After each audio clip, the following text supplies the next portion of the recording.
कि एक धातु की मूर्ति के अंदर जीवन कैसे हो सकता है, वो जीवित कैसे हो सकती है, कैसे मुस्कुरा सकती है, कैसे दूध पी सकती है, कैसे भोग लगा सकती है।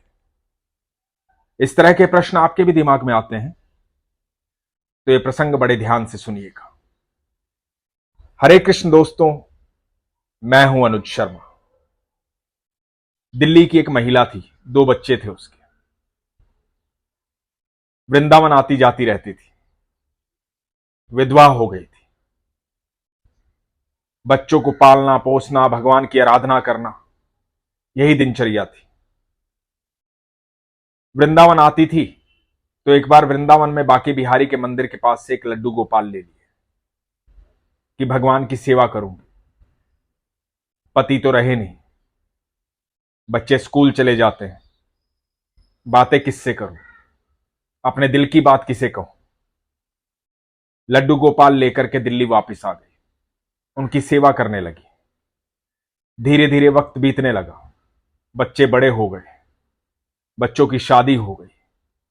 निरंतर लड्डू गोपाल की सेवा करती रही, भोग लगाती रही, बड़ा प्रेम, बड़ा आदर, बड़ा भाव। बहुत सारी बातें लड्डू गोपाल से करती थी, सारे भाव बताती थी, सारी दिनचर्या बताती थी। अब बच्चों का विवाह हो गया, वो अपनी अपनी पत्नी के साथ व्यस्त हो गए, अपने काम में व्यस्त हो गए, अपनी गृहस्थी में व्यस्त हो गए। ये महिला बुजुर्ग हो गई, उम्र बढ़ने लगी थी, पूरी जिंदगी अकेले काटी थी। पहले तो व्यस्तता थी बच्चों को पालने पोसने में, अब कुछ खास काम था नहीं, सिर्फ लड्डू गोपाल की सेवा करना, उनसे बातें करना, उनको भोग लगाना, उनका श्रृंगार करना, उनको पोशाक धारण करवाना। मन में एक दिन आया कि अब बाकी का जीवन जो है वो ठाकुर जी की सेवा में लगा देती। वृंदावन चलती हूं, मेरे बाके बिहारी से मिल लिया करूंगी, ठाकुर जी से मिल लिया करूंगी, ब्रिजवासियों के बीच में रहूंगी, हर समय आनंद में रहूंगी, भक्ति में रहूंगी। अपना ये फैसला अपने बच्चों को बताया, वृंदावन चली गई अपने लड्डू गोपाल के साथ। अब लड्डू गोपाल की सेवा करती, भोग लगाती, दिन भर कीर्तन में रहती, मंदिरों में जाती, सत्संग सुनती, सत्संग करती। यही दिनचर्या थी। सारा दिन राधे राधे, कृष्ण कृष्ण, भक्ति में लीन रहती थी, लड्डू गोपाल से बातें करती रहती थी। उम्र बढ़ती जा रही थी, दिखना थोड़ा सा कम हो गया था, 70 साल की हो गई थी।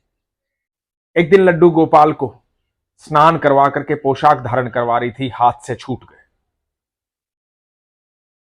हाथ से छूट गए तो नीचे गिर गए, नीचे गिर गए तो उनकी बाह टूट गई।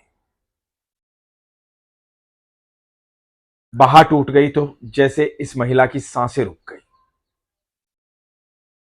इधर लड्डू गोपाल की बाह टूट गई, इधर इसकी सांसें थम गई। सन रह गई कि ये हुआ क्या, ये गलती हुई कैसे, हाथ से कैसे छूट गए। बाह टूट गई मेरे लड्डू की। रोने लगी, कुछ समझ में नहीं आ रहा था क्या करूं क्या ना करूं। लड्डू गोपाल को अपनी गोदी में लेकर के अपनी चौखट पर बैठ गई, सहला रही थी, बार बार माफी मांग रही थी। एक दो ब्रिजवासी आए, पूछे मैया क्या बात हुई, क्यों रो रहे हो। पड़ोसी आए तो पड़ोसियों को बोली कि आज पोशाक धारण करवा रही थी, हाथ से छूट गए, बाह टूट गई मेरे लड्डू की। बहुत बड़ा पाप हो गया मुझसे, बहुत बड़ी गलती हो गई, कैसे ठीक होगी मेरे लड्डू की बाह। कोई अस्पताल है यहां तो ले चलो मुझे। तो ब्रिजवासियों ने समझाया कि मैया कोई बात नहीं, तुम्हारे लड्डू गोपाल भी तो नटखट है, लीलाएं करते रहते हैं, उछल कूद मचा रहे थे, नीचे गिर गए तो हाथ टूट गया, कोई बात नहीं, इसमें इतनी चिंता की बात नहीं है, घबराओ मत, रो मत, परेशान मत हो। बोले कि नहीं बेटा, अस्पताल लेके चलो, हाथ ठीक करवाना है, बच्चों के अस्पताल लेकर चलो। तो ब्रिजवासियों ने कहा कि ये तो धातु की मूर्ति है, इसका अस्पताल में क्या होगा, अब ये खंडित हो गई है, इसका विसर्जन कर दो, दूसरे लड्डू गोपाल हम ला करके दे देंगे आपको। तो मैया ने कहा कि नहीं, मैं कहीं छोड़कर नहीं आऊंगी मेरे लड्डू गोपाल को, मेरे मोहन को, मेरे माधव को मैं कहीं छोड़कर नहीं आऊंगी, मैं इनको ठीक करवाऊंगी। अब मैया का भाव ब्रिजवासी देख रहे थे, पड़ोसी देख रहे थे, समझ में नहीं आ रहा था कैसे समझाएं। तो उनमें से एक महिला ने कहा कि कोई बात नहीं, बच्चे की हड्डी है, जुड़ जाएगी, आप परेशान मत हो, महीना भर लगता है, जुड़ जाती है। अब सोचा कि महीने भर तक तो शांत करवाएं, फिर धीरे धीरे आदत हो जाएगी। तो इस महिला ने कहा कि अच्छा, महीने भर में जुड़ जाएगी? हां, बच्चे की हड्डी तो वैसे भी जल्दी जुड़ जाती है, बच्चा तो खेलता रहता है, गिरता पड़ता रहता है, तो हड्डियां टूट जाती हैं तो जुड़ जाती हैं अपने आप। तो ठीक है, मैं लेप लगा देती हूं, जुड़ जाएगी मेरे लड्डू गोपाल की बाह। तो ब्रिजवासियों ने कहा कि ठीक है मैया, लेकिन रो मत, परेशान मत हो। सांत्वना दे दी। सांत्वना इस बात के लिए दे दी कि धीरे धीरे आदत हो जाएगी, पता लग जाएगा, अभी फिलहाल के लिए चुप हो जाएगी, मन शांत हो जाएगा, भोजन कर लेगी। लेकिन महिला कहां मानने वाली थी। महिला घर के अंदर गई, हल्दी का लेप बनाया, लड्डू गोपाल की बाह पर लगाया, अपनी साड़ी का पल्लू फाड़ा और पूरा लेप लगा करके बाह को जोड़ करके साड़ी का पल्लू जो है वो उस पर बांध दिया, उसे जोड़ दिया और लड्डू गोपाल को बोली कि बस थोड़े से दिन की बात है, बिल्कुल ठीक हो जाओगे मेरे माधव, बिल्कुल चिंता मत करना, बिल्कुल घबराना नहीं, बिल्कुल ठीक हो जाओगे। बात कर रही थी लड्डू गोपाल से, कह रही थी कि अब नहलाऊंगी नहीं, चोट लगी है ना तुम्हें, अब पोशाक नहीं बदलूंगी, चोट लगी है तुम्हें, बस महीने भर की बात है, महीने भर में बिल्कुल ठीक हो जाओगे, फिर नहलाऊंगी, फिर अच्छे से श्रृंगार करूंगी। और रोज लड्डू गोपाल को भोग लगाती, नहलाती नहीं, पोशाक धारण नहीं करवाती, भोग लगाती, ढेर सारी बातें करती, मन बहलाती, खेलती, कुछ कुछ करके दिखाती ताकि लड्डू गोपाल खुश रहे, उसे दर्द ना हो।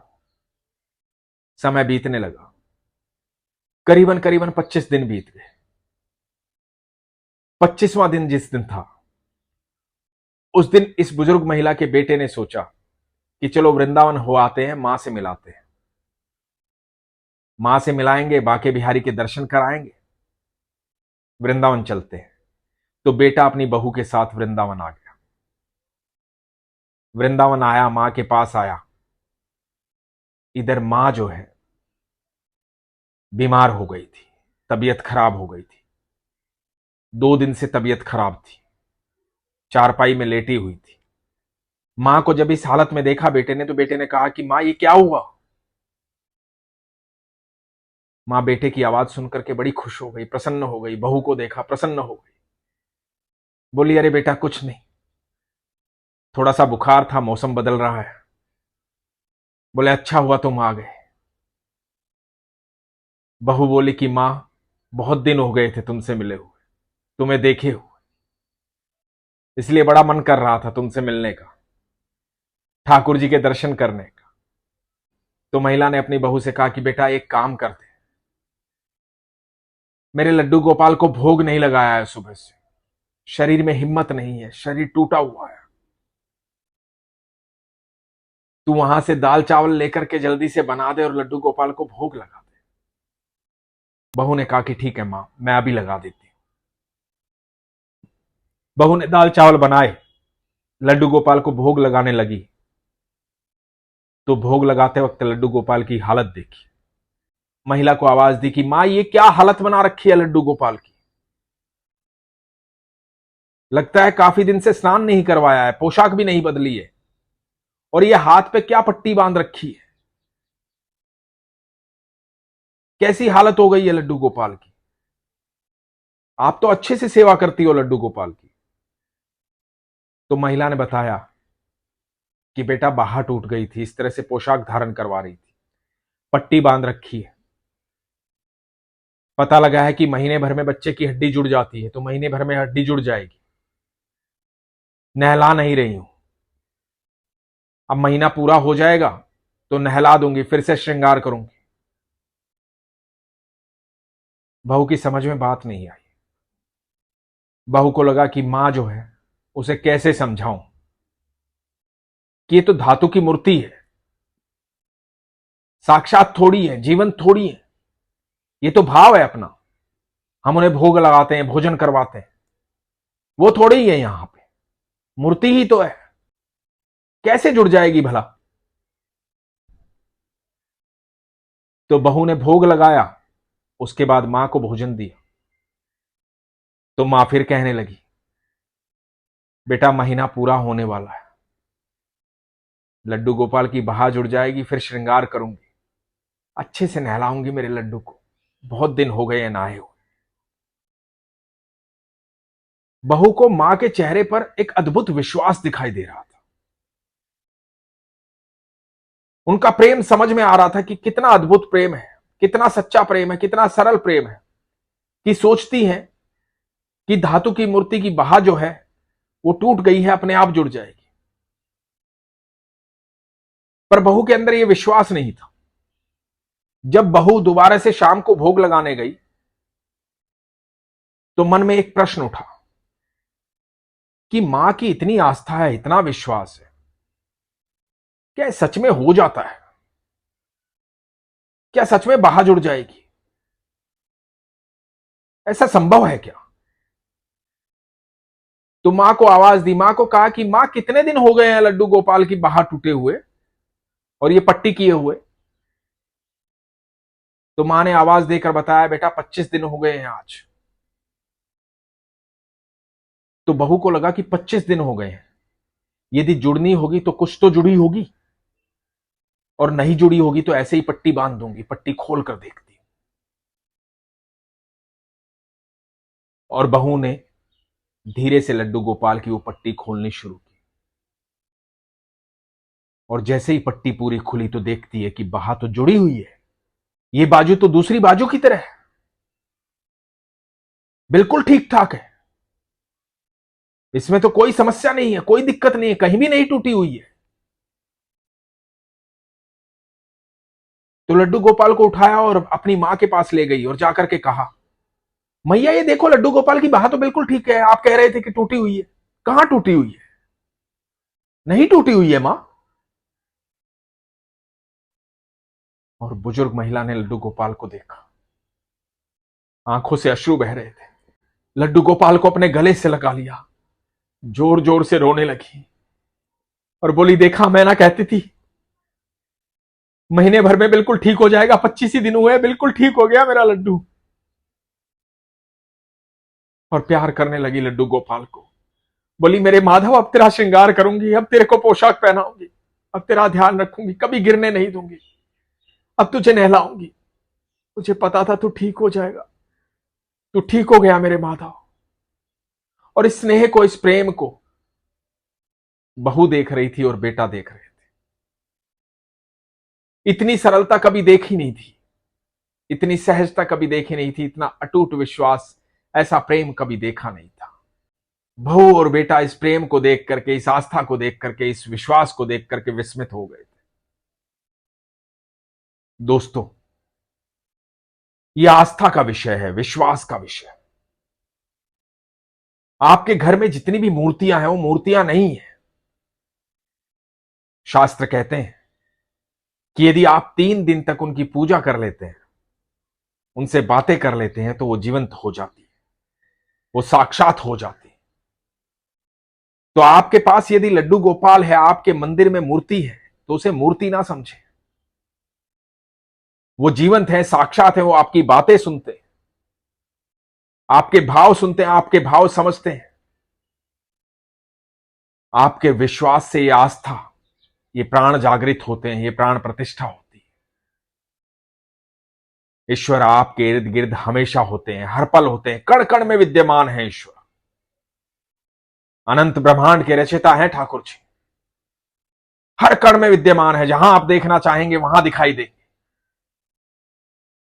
भगत प्रहलाद ने कहा था ना अपने पिता को, जब पिता हिरण्यकश्यप ने पूछा था क्या स्तंभ में भी विष्णु है, तो भगत प्रहलाद ने कहा था कि हां, वो कण कण में विद्यमान है, स्तंभ में भी है। और जब उस स्तंभ पर हिरण्यकश्यप ने वार किया था, तो उसी स्तंभ से नरसिंह अवतार में भगवान प्रकट हुए थे और हिरण्यकश्यप का वध किया था। इसी बात से सत्यापित होता है कि कण कण में विष्णु है, कण कण में भगवान श्री कृष्ण है, कण कण में ईश्वर विद्यमान है। बस आपका विश्वास होना चाहिए, प्रगाढ़ विश्वास, सरलता होनी चाहिए, सहजता होनी चाहिए। फिर देखिए, आप अपने घर के मंदिर में बैठकर भी जो बातें ईश्वर से करेंगे, ईश्वर वो बातें सुनेंगे और आपकी सारी इच्छाएं पूरी होंगी। आपका जीवन सरल होगा, सहज होगा, जीवन में आनंद होगा। लेकिन इसके लिए विश्वास की आवश्यकता है। इसलिए हमेशा कहता हूं, अपने विश्वास को मजबूत रखिए, अपना ख्याल रखिए। हरे कृष्ण।